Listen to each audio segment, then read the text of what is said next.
Hello, இன்று உங்களுடன் ஒரு நிமிடம். ஆண்டவர் எப்படி சோதனையை ஜெயித்தார் என்று நாம் பார்க்கிறோம். மத்தேயு 4வது அதிகாரத்தில் முதல் சோதனையை அவர் ஜெயித்ததற்கு காரணத்தை பார்த்தோம். வேத வசனத்தை வெறும் படிப்பறிவிலே அவர் வைத்திருக்காமல் அதை மனனம் செய்து அதை தன்னுடைய அனுபவமாக்கி வைத்திருந்தார்.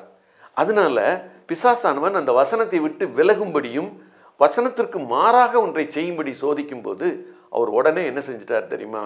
அதை எதிர்த்து சுயபலத்தில் எதிர்க்கலை. அவர் நான் இயேசு கிறிஸ்து, நீ என்கிட்ட வர முடியுமா அப்படி அவர் எதிர்க்கலை. பதிலாக நீங்களும் நானும் ஜெயிக்கிறதற்கான மாதிரியை அவரிடத்திலிருந்து கற்றுக்கொள்வதற்காக வேத வசனத்தை அறிந்து மனப்பாடம் செய்து உள்ள வச்சிருந்து அதை ஏற்ற நேரத்தில் எப்படி பயன்படுத்துவது என்று உங்களுக்கும் எனக்கும் சொல்லித் தருகிறார்.